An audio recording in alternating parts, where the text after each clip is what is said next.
Hello दोस्तों, आप देख रहे हैं डीडी के दिल दहला देने वाली कहानियाँ। तो चलिए बढ़ते हैं आज की कहानी की ओर। जब इंसान की सांसें भी थमने लगे, जब इंसान की रूह भी कांपने लगे, तो अंदाज़ा लगाइए कि उस इंसान के जहन में अंदर कैसा माहौल होगा। मान लीजिए कि आप कहीं काम करते हैं और अचानक से आपका कुछ ऐसी शक्तियों से सामना हो जाए जिन्हें देखने के बाद, या यूं कहें कि जिन्हें महसूस करने के बाद आपकी ज़िंदगी ही बदल जाए। दोस्तों, कुछ ऐसा ही हुआ गुजरात में एक एटीएम सर्विस कंपनी में काम करने वाले जितेंद्र के साथ। गुजरात में एक एटीएम सर्विस कंपनी में काम करने वाले जितेंद्र एक मध्यम वर्ग के इंसान थे। वो न बहुत हाई फाई सोसाइटी के थे, ना ही बहुत ही गरीब। बस किसी तरह उनके जीवन का गुजारा चल जाता था। इतना वो कमा लेते थे। उनकी शादी को करीब 4 साल हो चुके थे। उन्हें एक बेटा भी था। वैसे तो जितेंद्र बहुत ज़्यादा पूजा पाठ नहीं करते थे, या यूं कहा जाए कि बहुत ज़्यादा इन चीज़ों में उनकी आस्था नहीं थी।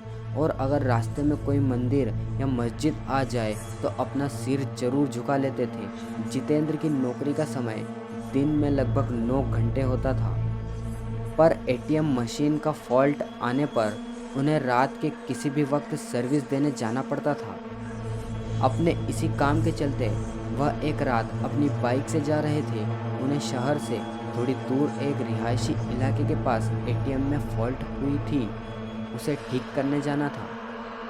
वैसे तो इस काम के लिए 2 लोग थे, पर जितेंद्र का पार्टनर उस रात बीमार था, तो सर्विसिंग के लिए उन्हें अकेले ही जाना पड़ा। जब वह इस पॉइंट पर पहुंचे तो अपनी बाइक उन्होंने स्टैंड पर खड़ी कर दी। तभी वहां उन्हें एटीएम बूथ पर एक खूबसूरत सी लड़की दिखाई दी। जितेंद्र ने सोचा कि उसे शायद पैसे निकालने होंगे और वह एटीएम मशीन के ठीक होने का वेट कर रही होगी। फॉल्ट ठीक करने के लिए जैसे ही जितेंद्र एटीएम बूथ के अंदर गए तो वह लड़की भी पीछे पीछे अंदर आने लगी। सिक्योरिटी गार्ड ने उन्हें बाहर रुकने के लिए कहा। अब जितेंद्र अपना काम शुरू कर चुके थे। तभी अचानक उनकी नज़र उस एटीएम के बाहर पड़ी। वहां उन्होंने जो देखा उसे देख के उनके पसीने छूट गए। बाहर जो लड़की खड़ी थी, अब वो वहां पर नज़र नहीं आ रही थी। उन्होंने चारों तरफ नज़र घुमाई, लेकिन उन्हें कोई दिखाई नहीं दिया। उनकी उत्सुकता बढ़े। चूँकि रात का समय था, वीराना सन्नाटा था। एटीएम जहाँ पर था वहाँ पर छोटा मोटा जंगल लगा हुआ था। यहाँ तक कि उस जंगल पर कुछ लाशों को भी दफनाया जाता था। हो सकता है, यही सोच करके उनकी उत्सुकता बढ़ ही गई। उन्होंने दरवाजे के बाहर झांक कर देखा। उनकी रगों में बहता हुआ खून भी बर्फ जैसे जम गया, क्योंकि बाहर खड़ी लड़की का चेहरा बुरी तरह से बिगड़ा हुआ था और वो एटीएम गार्ड का सर अपने हाथ में लिए हुए खड़ी थी। वह जितेंद्र की ओर घूर कर देखने लगी। यह सब देखकर जितेंद्र का दिल बेतहाशा तेजी से धड़कने लगा। उन्होंने वहां से नज़रें हटा ली और सोचा कि हो सकता है कि ये उनका भ्रम हो। वो ये सब सोच ही रहे थे कि तभी अचानक उनके सीनियर का फ़ोन बज उठा। वह फ़ोन वहाँ का फॉल्ट जल्दी ठीक करने के लिए था। कांपते कांपते जितेंद्र फिर से काम पर लग गए। थोड़ी ही देर में उन्होंने एटीएम मशीन ठीक कर ली। इस बार एटीएम बूथ के बाहर देखने पर सब नॉर्मल लग रहा था। वह लड़की भी वहाँ खड़ी थी और एटीएम बूथ का गार्ड भी उसके आसपास आराम से खड़ा था। जितेंद्र ने सोचा कि पहले जो भी देखा होगा वह सब उसका भ्रम ही होगा। वह काम निपटा कर सीधा अपनी बाइक की ओर दौड़ा और जाने से पहले उसने एक बार फिर एटीएम बूथ पर नजर डाली। तब एक बार फिर से उसका दिल दहल गया। एक बार फिर बाहर खड़ी लड़की एटीएम गार्ड का सिर अपने हाथ में लेकर खड़ी थी। इस भयानक नज़ारे को देखकर जितेंद्र बुरी तरह डर गए और वहां से भाग निकले। वापस लौटते वक्त भी उन्हें बार बार यह आभास हो रहा था कि उनकी बाइक के साथ कोई न कोई तो चल रहा है। वे घबराए हुए बाइक चलाते जा रहे थे। न जाने कैसे अचानक ही उनकी बाइक बंद हो गई और ठीक एक बरगद के पेड़ के पास जाकर रुकी। जितेंद्र को यकीन नहीं हो रहा था कि उनके साथ ये सब कुछ सचमुच हो रहा है। उन्होंने नज़र उठाई तो बरगद की शाखा से झूलती हुई एक आकृति उन्हें नजर आई। उसके हाथ में एक आदमी का सिर था और वो अजीब घबराहट भरी आवाज़ में कुछ बोल रही थी। जितेंद्र ये सब देखकर वहीं जम गए। न उनकी चीख निकल रही थी, न ही उनके अंदर हिलने की ताकत बची थी। अब तो आलम यह हो चुका था कि वह चुड़ैल पेड़ से नीचे उतर रही थी, वह भी उल्टे पांव। उनके उल्टे पैर देखकर जितेंद्र की हालत बद से बदतर होती जा रही थी।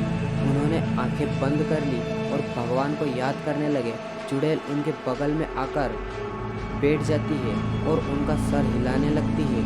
इसके बाद जितेंद्र की हालत का अंदाज़ा आप खुद लगा सकते हैं। सामान्यतः तो इंसान इस हालत में शायद हार्ट अटैक से ही मर जाएगा, लेकिन जितेंद्र जी उस समय लगभग बेहोशी की अवस्था में चले गए थे।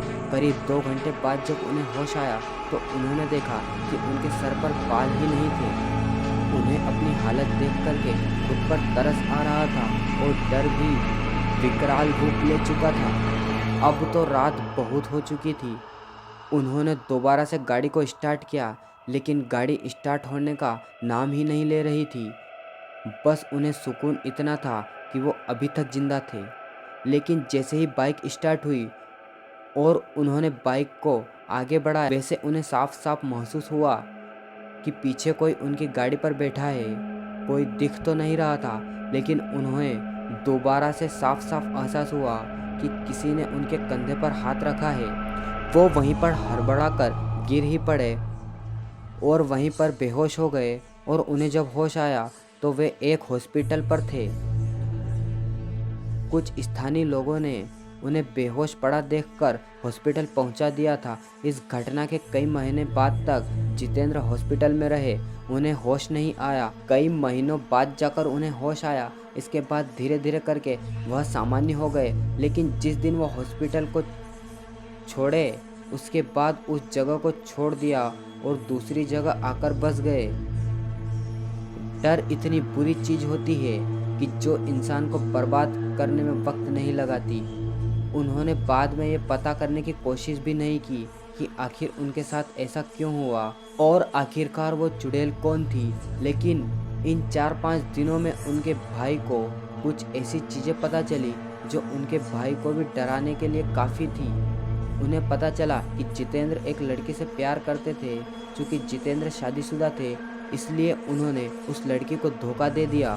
वह लड़की यह सहन नहीं कर पाई और उसी पेड़ के नीचे अपनी जान दे दी थी। जितेंद्र तो यह जान भी नहीं पा रहा था, क्योंकि जिस दिन उसे लड़की को छोड़ा था, उसके बाद से उन्होंने पलट के कभी जानकारी लेने की कोशिश ही नहीं की। लोग कहते हैं ये वही लड़की है जो उस बरगद के पेड़ के पास रहती है। जो कोई भी उस रास्ते से गुजरता है, कभी कभी उसे असामान्य घटना का सामना करना पड़ता है। क्योंकि जितेंद्र पहली बार उस रास्ते से गुजरे थे, इसलिए उनके साथ भी घट गई।